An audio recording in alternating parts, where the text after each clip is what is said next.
Cumprimento a todos com a paz do nosso Senhor Jesus Cristo. Hoje nós estamos no nosso segundo dia da campanha. A nossa campanha tremenda que nós abrimos ela lá no monte. Primeiros passos com Jesus. Hoje nós iremos meditar sobre Marcos 2 e Marcos 3 para caminhar junto com o Senhor Jesus Cristo. Vamos orar e apresentar a Deus o dia de hoje e esta campanha. Querido Deus e eterno Pai, Pai querido, nesse dia, Pai, eu clamo o Teu santo nome pela misericórdia sobre as nossas vidas. Pai, tenha misericórdia de nós. Pai, livra-nos de todo mal. Dá a sabedoria e o entendimento que vem dos céus, Pai. Pai querido, esteja conosco e que esta palavra, que esse ensinamento, ó Deus, nos façam cada vez mais caminhar na Tua presença. Pai querido, e complete essa mensagem com Teu Espírito Santo. Pai, é o que eu lhe peço, em nome do nosso Senhor Jesus Cristo. Amém e graças a Deus por isso. Vamos meditar hoje no segundo dia da campanha. Se você ainda não se inscreveu na minha campanha, se você ainda não se inscreveu no canal, se inscreva no nosso canal, canal poderoso, canal que diariamente vai falar aí, todos os dias nós temos um vídeo novo aí, uma campanha, uma mensagem de Deus. Todos os dias você pode ouvir a palavra de Deus, porque a palavra do Senhor, ela vai dizer para nós que a fé, ela vem por ouvir, e ouvir a palavra de Deus. Então hoje nós estamos de volta com o nosso estudo. Hoje estamos com Marcos 2 como uma das histórias, as histórias favoritas, uma das minhas histórias favoritas na Bíblia. Jesus faz algumas afirmações sobre si, muito fortes, fortes o suficiente para que desejam matá-lo. Qualquer um pode declarar ser qualquer coisa. A questão é, Jesus prova a sua afirmação? Ele prova tudo aquilo que ele diz na Bíblia Sagrada?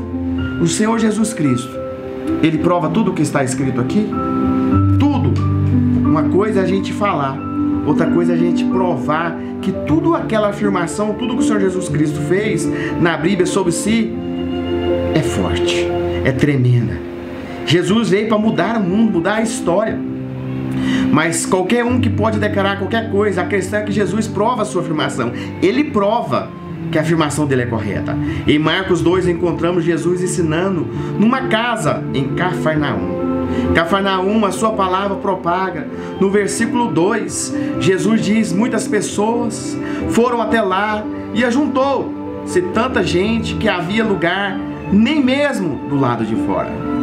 Perto da porta, enquanto Jesus ensinava e anunciava a mensagem. Porque todos que estavam ali viam o poder de Deus e a sabedoria que vinha do céu. A sabedoria do próprio Deus. Então eles ficavam encantados com aquele aonde Jesus passava, curava, fazia milagres e ensinava.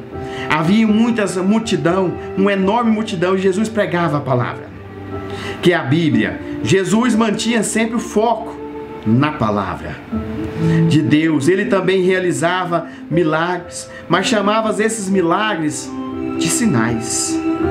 E um sinal sempre aponta para algo mais. Um exemplo perfeito disso é a história de hoje, no versículo 3. Trouxe-lhe um paralítico. Ele estava sentado, carregado por 4 homens. Mas por causa de toda aquela gente, eles não puderam levá-lo até perto de Jesus. Então fizeram um buraco no telhado, abriram o telhado, fizeram um buraco em cima do lugar onde Jesus estava. E pela abertura desceram o doente deitado na sua cama. Jesus viu que eles tinham fé e disse ao paralítico: meu filho, aos seus pecados estão perdoados. Meu filho, os teus pecados estão perdoados. Um minuto, volte à fita. Jesus acabou de dizer: seus pecados estão perdoados. Isso mesmo, Jesus acabou de afirmar para aquele homem, para aquele paralítico, que disse: olha, os teus pecados estão perdoados. O homem se apresentou a ele para receber a cura, não para ser perdoado. Quando ele foi lá buscar Jesus Cristo, ele foi lá buscar Jesus Cristo pelo quê? Pelo milagre. Mas Jesus diz: olha, eu não vou só fazer seu milagre, eu vou perdoar todos os teus pecados. para não ser perdoado. Mas Jesus sabe de uma coisa: não é questão da vida que seja maior que o pecado ou o perdão. Veja o que acontece na sequência. Alguns mestres da lei estavam lá e ficavam chocados com o ensinamento do nosso Senhor Jesus Cristo. O que é isto que esse homem está dizendo? Isso é blasfêmia contra Deus. Ninguém pode perdoar pecado, só Deus tem esse poder. Mas estava na frente deles o Todo-Poderoso, o nosso Senhor Jesus Cristo. Sim, Ele tem poder para perdoar. É mesmo assim, a Escritura diz, só Deus pode perdoar. E Deus estava presente naquele momento. E nessa última parte, eles estavam certos em declarar perdoados os pecados, era afirmar que tinha autoridade de Deus. Se não for verdade, é uma blasfêmia, um pecado muito sério. Jesus conhece os pensamentos deles, os meus pensamentos, os teus pensamentos. Então ele faz uma pergunta no versículo 9, e ele pergunta: o que é mais fácil dizer ao paralítico, aos seus pecados estão perdoados? Ou levanta-se, pega a sua cama e ande? Jesus questiona eles e fala: o que é mais fácil? Eu perdoar os pecados deles, ou eu mandar ele levantar dali e andar? Eu amo essa pergunta. Pense comigo, qual deles é mais fácil dizer? Os seus pecados estão perdoados? Porque ninguém pode ver os pecados do outro. Mas é muito fácil de fazer. Só Deus pode perdoar pecados. Mas dizer o paralítico: levanta-se da cama e ande, é muito arriscado. Com todos assistindo, assim no versículo 10, Jesus continua: todos estavam ali assistindo. Pois vou mostrar a vocês que eu, o Filho do Homem, tenho poder na terra para perdoar pecados. Então disse ao paralítico: eu digo a você, levanta-se, pega a sua cama e vá para casa. No mesmo instante, o homem se levantou na frente de todos, pegou a cama e saiu. Todos ficaram muito admirados, louvaram a Deus, dizendo: nunca mais vimos uma coisa assim. O milagre é impressionante, sim, o milagre é muito impressionante. Um paralítico voltar a andar, mas fiquem atentos ao sinal. Ele aponta para a autoridade do nosso Senhor Jesus Cristo. O milagre aponta pela autoridade que Ele tem. Nosso Senhor Jesus tem autoridade de Deus para perdoar pecados, é a prova disso. Ele usa novamente essa autoridade na história seguinte, no versículo 13. Jesus está ensinando à beira de um lago, e ele vê Levi andando, trabalhando como cobrador, e vê Levi trabalhando como cobrador ali, naquele momento. Os cobradores de impostos eram desprezados naquele tempo. Homens corruptos, e embolsavam muitos mais do que repassavam ao governo. Pura ganância. No entanto, Jesus aproxima de Levi. Jesus aproxima de Levi, um cobrador de impostos. Imagina aquela pessoa que pegava o dinheiro e, em vez de levar para o rei, ele desviava. Então ele era um homem rico. E ele chega a Levi e diga: siga-me. Levi levantou e o seguiu. Aí então aquelas palavras, novamente é o mesmo convite, mas desta vez Jesus convida um pecador, alguém com uma má reputação, e Levi o segue. E quando Levi convida Jesus, os seus discípulos, para jantar, eles se ajuntam muitos outros pecadores. E isso era muito difícil para os fariseus entender. Os fariseus não conseguiam entender isso. Os fariseus eram líder religioso, de triplo julgador, hipócritas, que simplesmente não conseguiam entender se Jesus era bom ou era mestre mesmo. Aí vem, porque ele come e bebe com essa gente. Eles questionavam: que rei é esse? Que Jesus é esse que ele senta com qualquer um, com os pecadores? Eles achavam que Jesus vinha não para os doentes, não vinha para os pecadores. Jesus veio para os pecadores, Jesus veio para mim e para você. Ele veio para mudar a nossa história. No versículo 17, traz uma declaração muito forte de Jesus. Jesus ouviu a pergunta e disse ao mestre da lei: os que têm saúde não precisam de médico, mas sim os doentes. Eu vim para chamar os pecadores e não os bons. Jesus veio para os pecadores. Eu, você, nós somos pecadores. Jesus veio por nós. Jesus deu a vida por mim e por você. Não deixe isso passar despercebido. Jesus escolheu os pecadores. Levi era um pecador, seu amigo também eram. Mas assim como o médico vem curar os enfermos, Jesus veio para perdoar, restaurar os pecados, para torná-los juntos. Justo significa estar em sintonia com Deus. É uma palavra importante. Sabe aquela sensação que quando tudo está bem num relacionamento entre duas pessoas, quando não há nenhum obstáculo entre vocês, e você provavelmente conhece aquela sensação de quando um relacionamento não está bem. Você sabe quando aquele relacionamento, opa, não está bem aqui não. Quando há um muro entre vocês, porque você aprontou bem. Onde estamos com Deus? Aonde você está com Deus? O pecado separa nós de Deus. Nós erramos, mas o Evangelho é a boa nova. E Jesus veio para tornar justamente, novamente, Ele perdoa. Ele perdoa os pecados e nos chama justo. O que Ele pede nos dá fé. Justo pela fé. E ainda mais surpreendente, Jesus escolhe os pecadores, os torna junto e envia para servir a Deus. No capítulo 3, veremos como Jesus convoca um grupo de 12 pessoas para acompanhar e nomeia ele como apóstolos. A diferença é que enquanto Jesus segue, um apóstolo é enviado como um embaixador. Nessa lista de 12 está Levi, mas seu nome é mudado para Mateus. Jesus escolhe pecadores, Jesus perdoa, os cura e os muda, e os envia para contar a todos os outros pecadores as boas novas. Deus ama, incrível, e Ele faz isso ainda hoje. Se a gente lê em Marcos 2, 3, se você tiver um tempo, você vai ler o capítulo inteiro para entender toda a história. Tem que encontrar o capítulo 4. Você tem que ler para encontrar. A nossa reflexão é: por que você acha que foi tão difícil para os líderes religiosos aceitarem Jesus comendo com os pecadores? Por que você acha que foi tão difícil eles verem Jesus sentado ali com os pecadores? O que você acha que aconteceu? Jesus faz uma declaração profunda. Em Marcos 2,17 ele diz: os que têm saúde não precisam de médico, mas sim os doentes. Eu vim para chamar os pecadores e não os bons.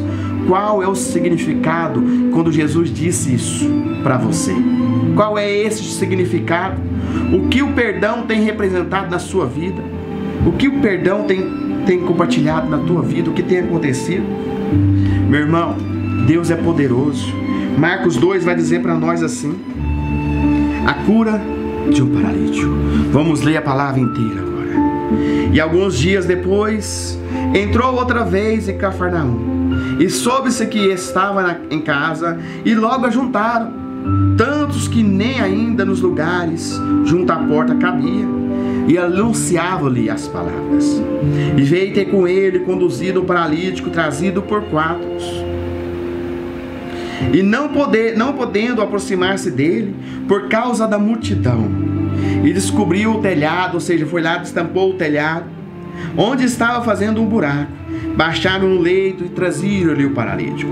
E Jesus, vendo a fé deles, disse ao paralítico: filho, perdoados estão os teus pecados.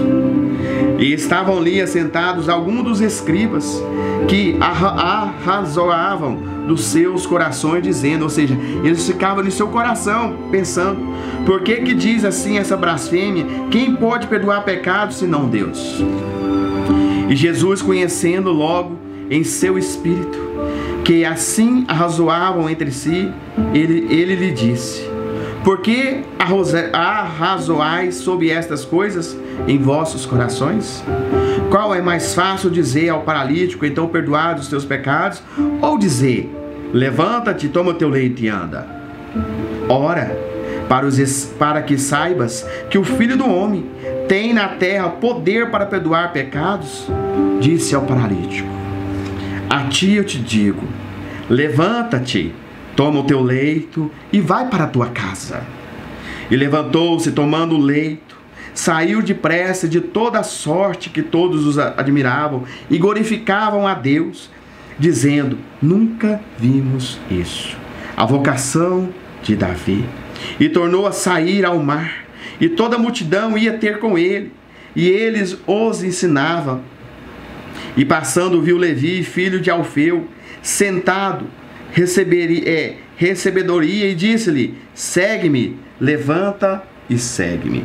O Senhor Jesus Cristo disse para ele: aconteceu que, estando sentado à mesa em casa deste, também estava sentado à mesa com Jesus e os seus discípulos, muitos publicanos e pecadores, porque era muito que tinha seguido. Os escribas fariseus, vendo comer os publicanos, pecadores, disseram aos seus discípulos: por que come e bebe com ele, com os publicanos e os pecadores? E Jesus, tendo ouvido, disse-lhes: os sãos não necessitam de médico, mas sim os que estão doentes. Eu não vim chamar o justo, mas sim os pecadores, os arrependidos. Consulta dos discípulos de João sobre jejum. Ora, os discípulos de João, os fariseus, jejuavam e foram dizer: por que jejuam os discípulos de João e os fariseus não jejuam os seus discípulos? Jesus disse: podem, porventura, os filhos das bodas jejuar enquanto está com eles o esposo, enquanto tem consigo o esposo, e não pode jejuar? Mas dias virão em que lhe será tirado o esposo, então jejuarão naquele dia. Ninguém deita remendo de pano novo em roupa velha, doutra sorte mesmo remendo novo, rompendo, a rotura ainda fica maior. Ninguém deita o vinho novo em odenhos de vinho, doutra sorte o vinho novo rompe os odres, entorna o vinho, os odres, estraga o vinho novo, e deve ser deitado os odres novos. E aconteceu que, passando-se ele num sábado pelas searas, e os discípulos, caminhando, começaram a colher espigas. E os fariseus lhe disseram: vês por que fazem no sábado? Não é lícito? Mas lhe disse-lhe: Nunca lestes o que fez Davi, quando estava em necessidade, teve fome, e o que eles estavam? Como entrou na casa de Deus no tempo de Abiatar, sumo sacerdote, e comeu os pães das proposições, dos quais não era lícito comer, senão os sacerdotes, dando também o de comer a quem estavam. Disse-lhe: o sábado foi feito por causa do homem, e não o homem por causa do sábado. Assim o Filho do Homem até no sábado é Senhor. Assim o Filho do Homem até do sábado é Senhor. E outra vez, Marcos 3, e outra vez entrou na sinagoga, e estava ali um homem que tinha uma das mãos mirrada, e estava observando se curaria no sábado, para se acusar. Estava olhando ali Jesus se ele ia curar aquele homem no sábado. E disse ao homem que tinha a mão mirrada: levanta e vem para o meio. Perguntou-lhe Jesus: é lícito no sábado fazer o bem ou fazer o mal? Salvar a vida ou matar? E eles calaram-se, e olhando para eles em redor, com indignação, cordoendo da natureza do seu coração, disse ao homem: estende a tua mão. E estendeu, e foi-lhe restituída a sua mão como uma outra. E tendo saído os fariseus, tomaram logo conselho com Herodianos, contra ele procurava ver o que matariam, eles tentando matar Jesus. E retirou-se Jesus com seus discípulos para o mar. Seguiu uma grande multidão de Galiléia e da Judéia. E Jesus e da Meia, da além do Jordão, perto do Tiro de Sidom, uma grande multidão que, ouvindo quão grandes coisas ia ter com Jesus. E ele disse aos seus discípulos que tivesse sempre pronto um barquinho junto dele, por causa da multidão, que não oprimisse, porque tinha curado muitos, tal maneira que todos os quantos tinha alguma coisa lançavam sobre ele para lhe tocarem. E os espíritos imundos, vendo, prostravam-se diante dele e clamavam, dizendo: Tu és o Filho de Deus. E ele ameaçava muitos para que não manifestasse. E subiu ao monte, chamou para si os que ele quis e vieram com ele. E nomeou 12 para que estivesse com ele e mandasse pregar o pecado contra o Espírito. E os escribas que tinham descido de Jerusalém diziam: Tem Beelzebu, pelo príncipe dos demônios, expulsa os demônios. E chamando-se-lhe por causa das parábolas, como pode Satanás expulsar Satanás? E se um reino se dividir contra si mesmo, tal reino não pode substituir. E se uma casa se dividir contra si mesmo, tal casa não pode se substituir. E se Satanás se levantar contra si mesmo e for dividido, não pode substituir, antes tem fim. Ninguém pode roubar os bens do valente, entrando em casa, se primeiro não amarrar o valente, então roubará a casa. Na verdade vos digo que todos os pecadores serão perdoados aos filhos do homem, toda sorte de blasfêmia que blasfemarem. Qualquer, porém, que blasfemar contra o Espírito nunca obterá perdão, mas é culpado eterno no juízo. Porque diziam: tem espírito imundo. Eles diziam que Jesus tinha um espírito imundo. Então Jesus disse: olha, quem tem espírito imundo, quem blasfema contra o Espírito Santo, jamais será perdoado. Porque você não pode pegar uma obra que é de Deus e dizer que ela é do diabo. E a multidão que estava sentada ao redor dele disseram: Eis que tua mãe e teus irmãos procuram lá fora. E ele respondeu dizendo: Quem é minha mãe e meus irmãos? E olhando em redor para que estavam sentados junto a ele, eis aqui minha mãe e meus irmãos. Porquanto qualquer um que fizer a vontade de Deus, esse é meu irmão e minha irmã, ou a minha mãe. O Senhor Jesus Cristo aqui nessa passagem vai nos ensinar, vai nos mostrar qual o caminho. Ele sai ali e escolhe os 12 discípulos. Ele cura, ele vai lá dentro da palavra e diz: olha aqui, o que eu posso fazer no sábado? O sábado, porque o fariseu dizia que Jesus não podia curar, ficava caçando alguma coisa para acusar, para prendê-lo. Mas o Senhor Jesus Cristo, sempre quando ele era questionado, ele fazia o questionamento, uma pergunta, e eles mesmos respondiam. Vamos apresentar o dia de hoje. Querido Deus e eterno Pai, eu apresento a Ti esse dia, esta campanha. Pai querido, que esta campanha poderosa nos ensinamentos, Pai querido, andar contigo. Pai, que esta palavra, essa meditação esteja dentro dos nossos corações. Pai, assim como pessoas foram curadas ali, paralítico voltou a andar. Pai, que todos possam sentir a Tua palavra e ser curado, livre, ser livre as pessoas que estão presas, aprisionadas em alguma situação. Pessoas que estão com problema financeiro, na saúde, Pai querido, liberta essa vida. Pai, perdoa os nossos pecados, Pai querido. Pai, tenha misericórdia de cada um de nós. Pai querido, é que eu lhe peço, em nome do nosso Senhor Jesus Cristo. Amém e graças a Deus. Meu irmão, minha irmã, fique aí com a paz do nosso Senhor Jesus Cristo. Amém.